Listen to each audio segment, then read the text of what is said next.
Donc maintenant, je fais un petit topo de mes 8 mois de robe que je porte à tous les jours. Donc, il me reste environ 4 mois pour la porter 1 an tous les jours. Ça se passe bien.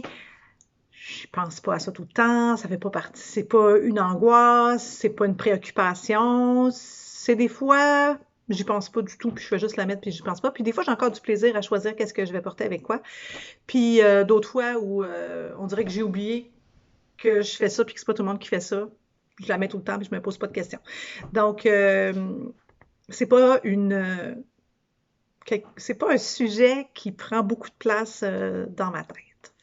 Donc, petite mise à jour sur le projet de porter la robe 100 jours qui est devenu porter la robe pendant 1 an. Donc, ça fait en ce moment probablement proche de 8 mois que je la porte tous les jours.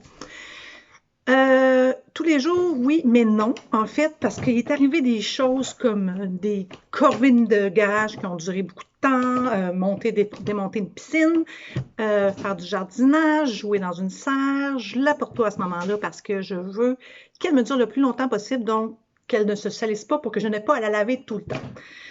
C'est le concept de on l'use le moins possible en lavant le moins possible. Par contre, je m'assure de la mettre presque tous les jours, mais des fois, c'est pas toute la journée au complet. Donc, des fois, ça va être quelques heures dans la journée.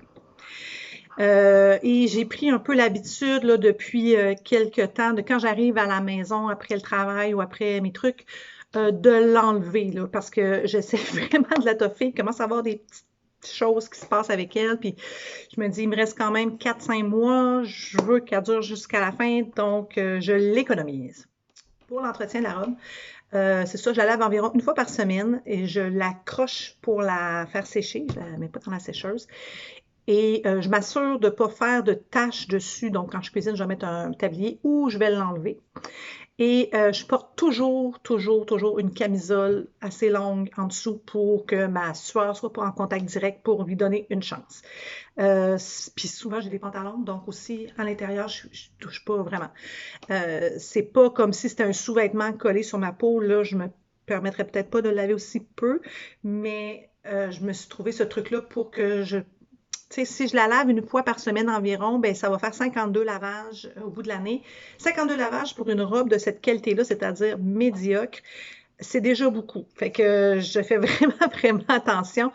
Si je fais une petite tache, puis ça fait pas longtemps que je l'ai lavée, ben je vais laver à la main juste cette tache-là là, pour pas qu'elle soit dans la laveuse trop souvent. Donc, cette année, je me suis mariée, cet été, je me suis mariée, et j'avais dit que je portais la robe tous les jours. Donc, c'était pas une raison pour pas porter la robe la journée du mariage. Donc, je me suis trouvé une astuce pour la porter quand même. Elle a été portée comme plus sous forme de jupon en dessous d'une autre robe, mais on la voyait parce que le tissu par-dessus était ajouré. Donc, j'ai vraiment porté ma robe tous les jours comme prévu. Puis pendant que je vais vous parler, je vais vous mettre un petit blitz j'ai pris plein de photos aujourd'hui parce qu'il faisait beau, de trucs que j'ai mis ou que je vais mettre bientôt. Ça fait pas le tour de tout ce que j'ai mis, mais ça donne un peu une idée de comment je patente mes affaires.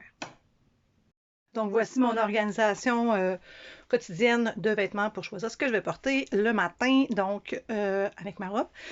Donc, ici, j'ai les bas, c'est-à-dire pantalon. J'ai aussi robe quand je porte une autre robe en dessous et des leggings. Ici, c'est pantalon plus chandail plus chaud, oui, et chemise, donc à manches longues. Et ici, c'est t-shirt, camisole. Donc, je choisis là-dedans. Je vous dirais qu'avec motifs couleurs qui existent, pas mal tout est interchangeable. Donc, je fouille. Puis je me dis, ah oui, ça fait bien. On va prendre ça, on va prendre ça, on va prendre ça. Et j'interchange tout ça. Et c'est un peu le concept d'une garde-robe capsule. Une garde-robe capsule. Une garde-robe capsule, pour ceux qui ne savent pas ce que c'est de posséder peu de morceaux de vêtements qui vont bien les uns avec les autres. Donc, on pourrait fonctionner avec 5 hauts, 5 bas, puis 3 paires de souliers, puis créer probablement au-dessus de 20 looks différents. Donc, on n'a pas l'impression de porter toujours la même chose. Ça fait qu'on peut limiter beaucoup le nombre de vêtements qu'on a en notre possession et ne jamais être habillé pareil. Donc, ça, c'est un concept qui est assez intéressant. Pour que ça fonctionne, il faut que les morceaux aillent ensemble sans que ce soit compliqué. Donc, on peut choisir une palette de couleurs, on peut choisir un style, on peut choisir quelque chose qui fait que on n'aura pas besoin de se poser la question, ça va-tu ensemble, mais tout va avec tout. Donc, des fois, ça peut être dans des choses qui sont très basiques, avec des couleurs plutôt neutres, qui se mélangent bien, ou bien il y en a comme moi qui mélangent les motifs, puis de toute façon, les motifs vont pas ensemble. Donc, ça dérange pas là, qu'ils n'aillent pas ensemble, si c'est un peu le concept en lui-même, c'est que ça n'aille pas ensemble. Donc, je dirais que tout ce que je porte peut aller avec tout. Peut-être des fois, ça va être plus comme les... est-ce qu'il fait chaud? Est-ce qu'il fait froid? Ça va plus être là-dedans que je vais décider si ça va ensemble ou pas. Mais en général, tout va avec tout parce que je suis capable, moi, d'assumer de porter des choses comme ça. Mais ça pourrait être quelqu'un qui s'habille beaucoup, beaucoup, beaucoup en noir, ben, qui achète 3, 4 pantalons noirs ou 4 bas noirs avec des chandails, chemisiers, même chose, puis avec peut-être 1 ou 2 vêtements d'une autre couleur, puis tout va avec tout. Si vous allez sur Pinterest, il y a énormément de garde-robe capsule, vous allez voir, il y a énormément de trucs, puis ça explique bien ce que c'est. Donc, je dirais qu'en gros, ça se passe super bien. Bon, je dirais pas que je recommande aux gens de faire ça, là. C'est vraiment une expérience que je fais juste dans le but de voir qu'est-ce que ça apporte, puis qu'est-ce que ça enlève, puis c'est quoi pour moi, c'est quoi l'intérêt que j'ai pour les vêtements, puis pour ce que ça apporte, puis comment je m'exprime à travers ça. Puis, pour voir aussi qu'est-ce que ça fait aux gens autour de moi qui m'en parlent. Est-ce que ça les influence? Est-ce que se questionnent?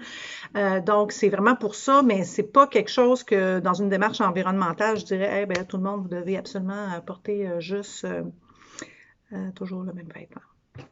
Par contre, dernièrement, avec mon garçon qui achète juste du seconde main, mon chum qui s'y est mis des trucs qu'on a fait avec mon travail de sensibilisation aussi aux secondes mains, je me suis retrouvée à, à être plus souvent dans des endroits où il y avait des vêtements seconde main. Donc, je me suis surprise à aller chercher des choses que j'ai pas nécessairement besoin dans le présent parce que je porte toujours la même chose et que j'accumule là, pour les vêtements quand je veux porter après et que je commence à avoir hâte un peu de dire, bon, là, j'ai hâte de porter autre chose que ma robe parce que ces morceaux-là que j'ai choisis parce que j'ai eu des coups de cœur, j'ai hâte de les porter.